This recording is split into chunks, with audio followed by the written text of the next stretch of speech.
पिछले भाग में आप सबने देखा कि समीरा समर के साथ मिलकर ऋषि को उसके कर्मों की सजा देने जाती है और उससे प्यार करने का नाटक करती है और बहाने से ऋषि के गले में पहने उस रक्षा कवच को निकाल देती है।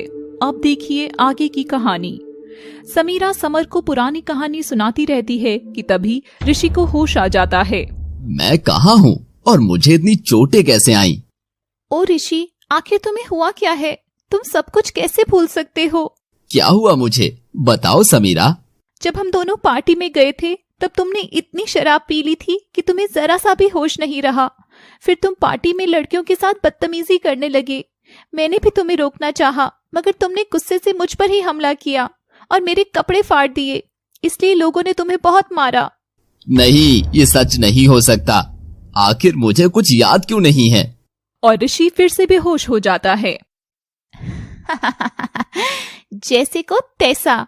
समर दूर खड़ा ये सब देख रहा था। वाह समीरा, क्या खेल खेला है तुमने। हाँ, अब आगे की कहानी सुनाओ ना।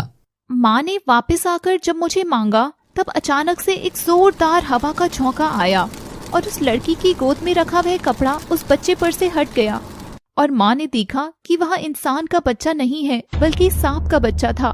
ये देख माँ डर गई और उसने मुझे सीने से लगा लिया। सामने बैठी लड़की ये देखकर मुस्कुरा रही थी। तभी थोड़ी देर बाद माँ की आंख लग गई और जब आंख खुली तो माँ ने देखा मैं वहां पर नहीं थी। माँ ने बहुत ढूंढा और फिर मैं उनको किसी दूसरी जगह मिली। माँ ने देखा कि मैं उसी कपड़े में लिपटी हुई थी जो उस लड़की के पास था। फिर वो लड़की माँ को कहीं भी नजर नहीं आई। माँ बताती है कि शायद वो सांप का बच्चा उस लड़की की बेटी होगी जिसकी आत्मा उसने मेरे शरीर में डाल दी और तब से मैं नागिन का जीवन जी रही हूँ। वाह समीरा, ये कितना कूल था। हाँ, उड़ा लो तुम भी मेरा मजाक। समर समीरा दोनों हंसी मजाक कर रहे थे कि तभी समीरा की नजर दरवाजे पर पड़ती है। समीरा देखती है दरवाजे पर एक लड़की खड़ी होकर समीरा को घूर रही थी। समर, ये कौन है और ऐसे क्यों देख रही है? ओह नेहा, तो आ ही गई तुम। और समर उठकर नेहा के पास जाता है, मगर नेहा के रक्षा कवच के कारण दूर जाकर गिरता है। नेहा, ओ तो तुम नेहा हो? तुम कौन और मुझे कैसे जानती हो? और यहाँ बैठकर हवा से बातें क्यों कर रही थी? वो मुझे ऋषि ने तुम्हारे बारे में बताया था। मतलब इसे समर के बारे में कोई भी आइडिया नहीं है। और ये भैया को क्या हुआ? इन्हें इतनी चोट कैसे लगी? और समीरा कोई बहाना बनाकर वहां से चली जाती है। मुझे ये लड़की अजीब लग रही है, जरूर इसमें कुछ तो गड़बड़ है। और नेहा ऋषि के होश में आने का वेट करती है। भैया, क्या हुआ आपको? ऋषि नेहा को पूरी बात बताता है। और ये सब आपके साथ कब से हो रहा है? 2 दिन से छोटी। कुछ समझे भैया? क्या छोटी? यही कि अब आपको शादी का बुखार चढ़ रहा है। ओ माय पुअर भैया। बदमाश कहीं की। और नेहा वहां से बाहर चली जाती है। मैं जानती हूँ भैया, ये सब क्या हो रहा है। नेहा फ्लैशबैक में जाकर पहले की घटना याद करती है। एक दिन नेहा बाथरूम में नहा रही थी कि अचानक उसे लगता है कि उसके सिर पर गिरने वाला पानी कुछ गाढ़ा गाढ़ा सा है। नेहा अपनी आंखें खोलकर देखती है तो शावर से खून बह रहा था। ये देख नेहा चीखते हुए वहां से दूर हट जाती है कि तभी उसे कांच में समर दिखाई देता है। नेहा पलटकर देखती है तो उसके पीछे कोई भी नहीं था। नेहा फिर से कांच के अंदर देखती है तो समर का भूत उसमें खड़ा हंस रहा था। क्यों नेहा, आज मेरा आना तुम्हें अच्छा नहीं लगा? नहीं समर, जैसा तुम सोच रहे हो वैसा कुछ भी नहीं है। तुम्हें सच का नहीं पता। समर कांच के अंदर से खून से लथपथ हाथ निकालकर नेहा का गला दबाता है। नहीं! और नेहा डर कर बेहोश हो जाती है। कुछ देर बाद नेहा को होश आता है और वो खुद को बिस्तर पे पाती है। ऋषि भी नेहा के पास ही बैठा हुआ था। क्या हुआ छोटी, तू बेहोश कैसे हो गई थी? नेहा उठकर अपने पूरे बदन को चेक करती है, मगर वहां एक भी खून की बूंद नहीं थी। भैया, मैंने कहा था ना, हम ठीक नहीं कर रहे हैं। वो वापस आ गया है भैया। वो कौन छोटी, क्या हुआ तुझे? और नेहा बाथरूम की ओर इशारा करती है। ऋषि बाथरूम में जाकर देखता है तो उसके होश उड़ जाते हैं। सामने कांच पर खून से लिखा होता है, मैं बदला जरूर लूंगा, कोई भी नहीं बचेगा। देखा भैया, क्या हो गया ये सब? तू चिंता मत कर छोटी, मैं कुछ सोचता हूँ। समर, आखिर इस रक्षा कवच की क्या कहानी है जो तुम नेहा और ऋषि के करीब नहीं जा पा रहे हो? ये बात तब की है समीरा, जब मैं मरकर भी लौट कर आया था अपना बदला लेने के लिए। उस दिन नेहा को डराने के बाद बारी ऋषि की थी। ऋषि अपने कमरे में गया। उसने कार की चाबी उठाई और बाहर आकर ड्राइव करने लगा, मगर उसकी कार में वो अकेला नहीं था। मैं कार में पीछे बैठा हुआ ऋषि को ऐसे डरा हुआ देख बहुत खुश हो रहा था। मैं बिल्कुल भी नहीं डरूंगा। डरना क्यों? समर तो मर चुका है ना, तो फिर डरना कैसा? तभी समर की हंसने की आवाज आती है। नहीं ऋषि नहीं, अब तुझे डरना भी होगा और मरना भी।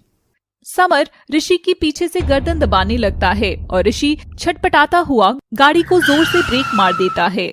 जैसे ही गाड़ी रुकती है, अचानक समर के दोनों हाथ जलने लग जाते हैं और समर ऋषि को छोड़ देता है। नहीं, ये क्या हो रहा है मेरे साथ? तभी ऋषि हंसता हुआ गाड़ी से बाहर आता है। तो आखिर तुम फंसी गए मेरे जाल में मिस्टर भूत। समर देखता है कि गाड़ी किसी अजीब से खंडर वाली जगह पर लगी है और तभी वहाँ एक और गाड़ी आती है जिसमें से नेहा बाहर निकलती है। भैया, आपने मुझे यहाँ क्यों बुलाया? रुक जा छोटी, बस अभी कुछ देर में समर के भूत से हमें छुटकारा मिल जाएगा। और तभी खंडर के अंदर से एक तांत्रिक बाबा बाहर निकल कर आते हैं। अलाख निरंजन, तो तू है वो दुष्ट आत्मा जो इन बेचारे बच्चों को परेशान कर रही है। मासूम बच्चे? तुम्हारे इन मासूम बच्चों ने मेरी जान ली है। वो सब मैं नहीं जानता, मेरा काम है मेरी काली शक्तियों का अब तुझ पर इस्तेमाल करना।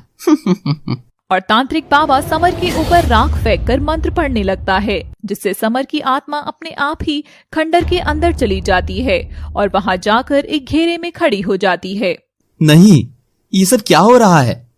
ऋषि और नेहा भी अंदर आ जाते हैं। तांत्रिक एक और मंत्र फूंकता है तो उस घेरे के चारों ओर आग लग जाती है, जिससे समर उसके बाहर नहीं आ पाता। अब ये तुम दोनों को कभी तंग नहीं कर पाएगा। और बाबा अगर इसने फिर भी किया तो? ये लो रक्षा कवच, जब तक तुम दोनों इसे पहने रखोगे ये तुम्हारे पास भी नहीं आ सकेगा। और ऐसे उस तांत्रिक ने मुझे लंबे समय तक कैद करके रख दिया और मेरा इस्तेमाल अपनी काली शक्तियों के लिए करता गया। फिर एक दिन मैं जैसे तैसे उस तांत्रिक की कैद से आजाद हो गया और फिर मैं तुमसे मिला। समीरा ये सुनकर समर से गले लगती है। समर, अब हमारे पास अधिक समय नहीं है। कल कुछ भी करके हमें ऋषि और नेहा को सजा देनी ही होगी, चाहे उसके लिए मुझे ऋषि के कितने ही करीब जाना पड़े।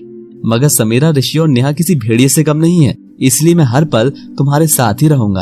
अगले दिन। छोटी, मैं कुछ काम से बाहर जा रहा हूँ, तू घर में सब संभाल लेना।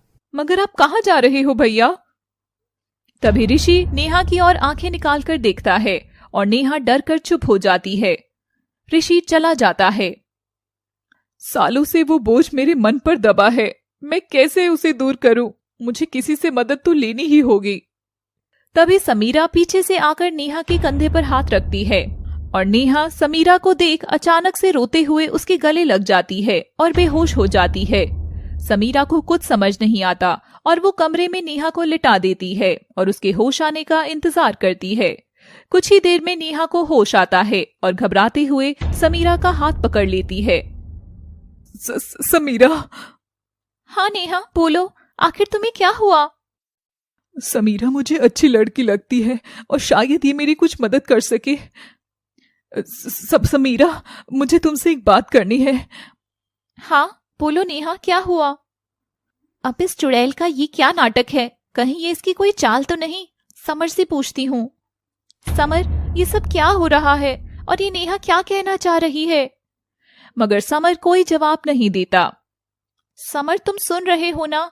मुझे तो कुछ भी समझ नहीं आ रहा। मगर समर इस बार भी कोई जवाब नहीं देता। ओफो, मैं कैसे भूल गई कि इस रक्षा कवच के रहते मेरा समर इतने पास नहीं आ सकता। कोई नहीं, मैं खुद ही सतर्क रहूंगी।